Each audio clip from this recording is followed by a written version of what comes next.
KPBS On Demand is supported by UC San Diego's Art Power, presenting cellist Joshua Roman, performing from his album Immunity, alongside music by J.S. Bach and more. Sunday, June 22nd at UC San Diego's Epstein Family Amphitheater. Reserve your tickets at artpower.ucsd.edu.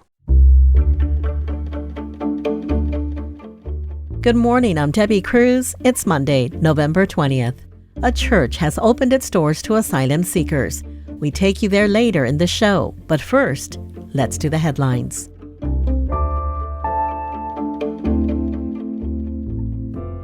Point Loma community members are sending a letter to the city of San Diego, opposing a plan to turn a property near Liberty Station into a homeless shelter. The site, known as H Barracks, would temporarily house 300 to 700 people experiencing homelessness. Fred Cosmo is the chair of the Peninsula Community Planning Board. I think there was a lot of concern about the safety of the children in Liberty Station. There's lots of children there. San Diego Mayor Todd Gloria addressed the concerns in the Community Planning Board's letter and said that the facility would have 24/7 security on site, extensive lighting, privacy fencing, and no walk-ups would be accepted or outside visitors allowed. The San Diego Padres have a new chairman and interim control person after the team's former chairman, Peter Seidler, died last week. Minority owner Eric Gutzenda has taken on the interim role. Gutzenda is a co-founder and managing partner of Seidler's private equity firm and is a member of the firm's executive and investment committees. He says he plans to continue Seidler's vision of keeping the Padres as a family asset for generations, staying dedicated to the fans and community of San Diego, and continuing the goal of winning a World Series championship for the city. The county's unemployment rate slightly increased to 4.2% last month. That's up from September, when the revised rate was 4.1%. But last month's unemployment rate in the county is better than the statewide rate. But the unemployment rate is much higher now compared to this time last year, when it was only 3.3%. From KPBS, you're listening to San Diego News Now. Stay with me for more of the local news you need. KPBS On Demand is supported by UC San Diego's Art Power, presenting cellist Joshua Roman, performing from his album Immunity, alongside music by J.S. Bach and more. Sunday, June 22nd at UC San Diego's Epstein Family Amphitheater. Reserve your tickets at artpower.ucsd.edu.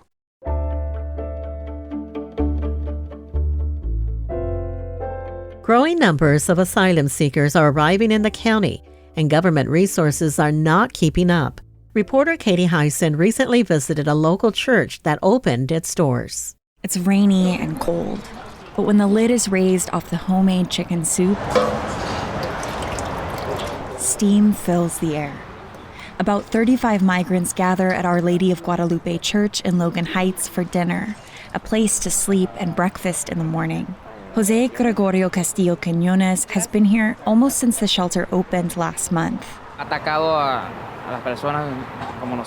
Like many here, he fled the political and economic collapse in Venezuela. Church leadership opened the men-only shelter after a growing number of migrants began sleeping around the Shrine of Mary in their courtyard. It takes about 60 volunteers to run,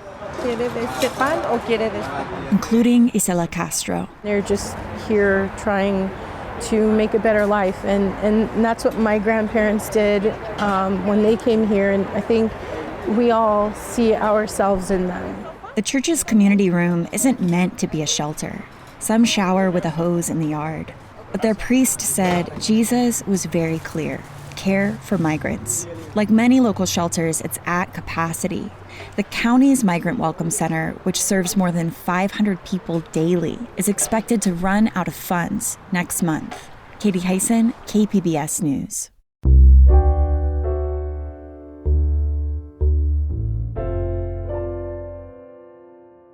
The county has been seeing an uptick in mpox cases. Health reporter Matt Hoffman spoke with health officials about the reasons why. County public health officials say for most of 2023, they didn't see many mpox cases, maybe 2 or 3 a week. But since the beginning of October, 29 cases have been reported. We knew that not everyone who needed to be vaccinated has been vaccinated and that we could see a bump in our cases. Dr. Winston Tillman is medical director for the county's HIV/STD hepatitis branch. He says cases peaked in August of last year at about 60 per week. Mpox can cause painful skin lesions, bumps, or blisters. It can impact anyone, but Tillman says the majority of cases have affected gay, bisexual, and other men who have sex with men. We're continuing to work with our community partners in the LGBTQIA+ sector. Officials say there is plenty of vaccine supply. Matt Hoffman, KPBS News. Veterans and first responders could begin using psychedelics for therapeutic use. East and North County State Assembly member Marie Waldron is working on a bill to make it legal for assisted therapeutic use. Waldron says the new bill wouldn't decriminalize psychedelics, but would create a process for them to be used to treat veterans and first responders for conditions like PTSD. Waldron says she wants to model it after a similar law in Colorado, which includes many safeguards. To make sure every T is crossed, every I is dotted when it comes to the safety, the efficacy, the use of the psychedelics in treatment. The headline is always magic mushrooms, like want to legalize magic mushrooms. That's not what it's about. It's about saving lives from suicide. Some studies have shown psychedelic drugs have been able to decrease fear and anxiety. It's something the VA has also been looking into. If you or someone you love is struggling with thoughts of suicide, call 988 for support, information, and resources.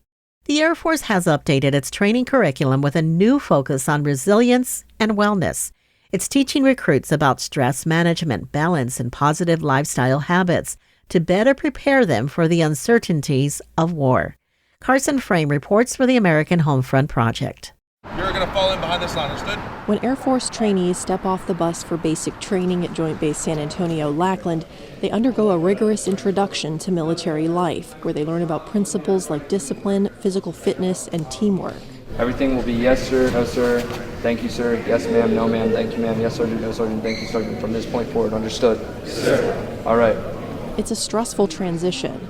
Trainees lose access to their cell phones and social networks, receive uniforms and basic supplies, and move into dorms with very little privacy. But the Air Force wants to make sure they have tools to cope.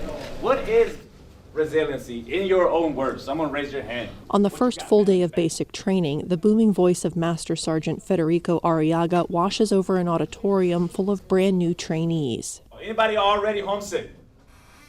All right, a few of you.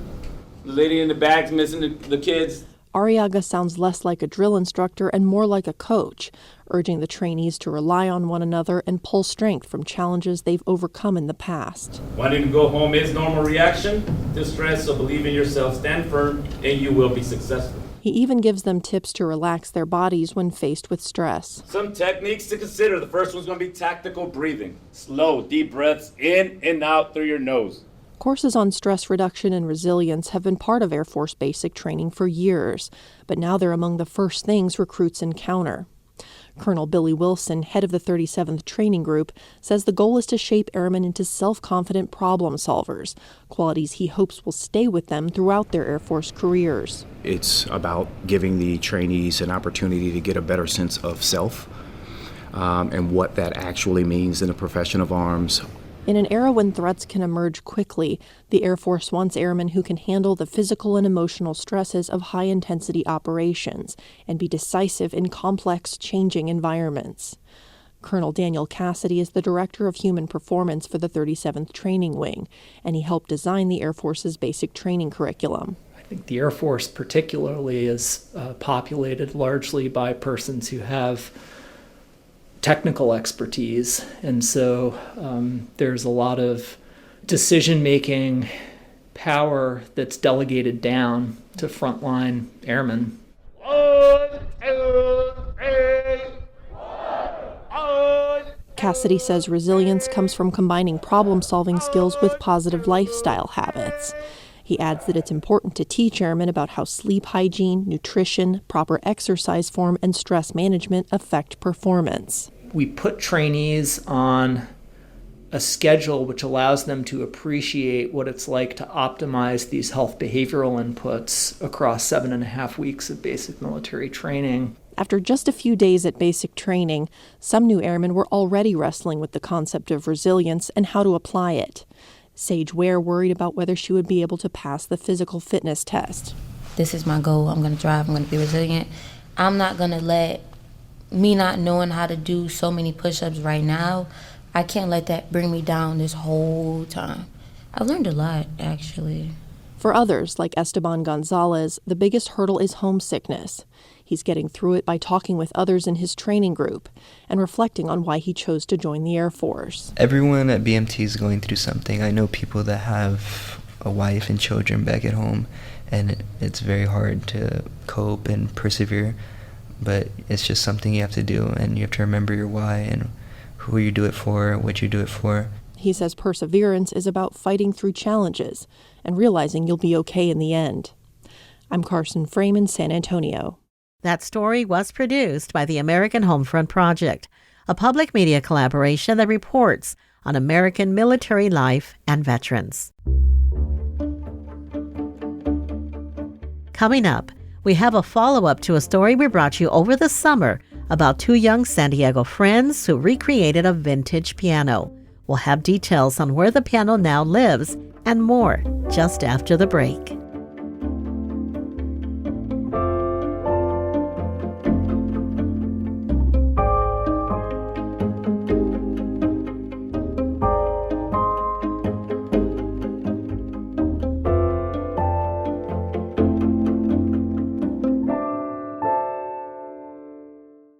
KPBS On Demand is supported by Latino Legacy Foundation, presenting their Storyteller series, Reach for the Stars with Ellen Ochoa, the first Latina astronaut. Welcome Serenade by the all-female mariachi Amapolas, Sunday, June 29th. More at latinolegacyfoundation.org.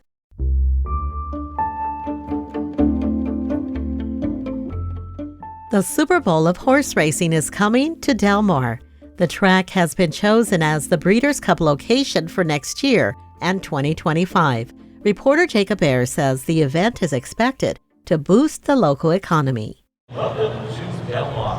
While Del Mar has hosted the Breeders' Cup twice before, this is the first time that the racetrack will hold the event in back-to-back years.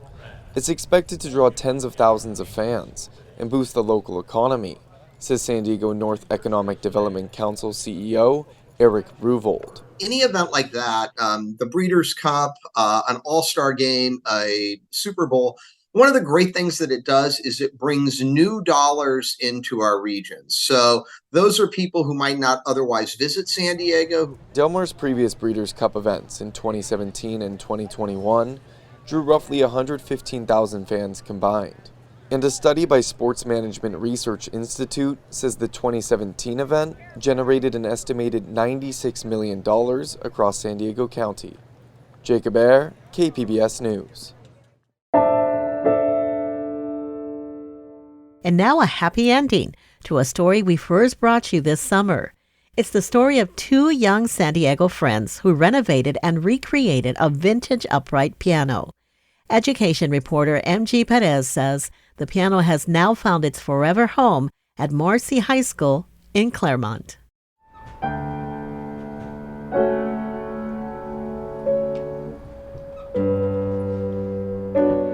16-year-old Ren Berry is a self-taught musician who will graduate next spring from Marcy High School, an alternative learning community for students with social and emotional special needs. The piano provides music therapy and an outlet for her to express feelings. So calm and just relieved, all of my negative emotion and stress and anxiety goes away. The upright piano was saved from a junkyard and renovated by 14-year-old McKenna Stumpo and his 14-year-old fellow musician and friend Liam Kett. They are supporters of Sing for Hope, a New York City-based nonprofit that uses artists everywhere and of every age to inspire people who need it most. It started as an 8th grade community service project, but I think it turned into a lot more than that. It kind of turned into a passion project.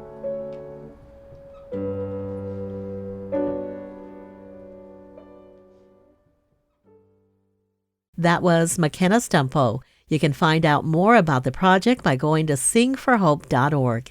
KPBS education reporter MG Perez brought us that story. That's it for the podcast today. As always, you can find more San Diego news online at kpbs.org. Join us again tomorrow for the day's top stories, including a story about the backlash surrounding the Welcome Center for Migrants. I'm Debbie Cruz. Thanks for listening and have a great day.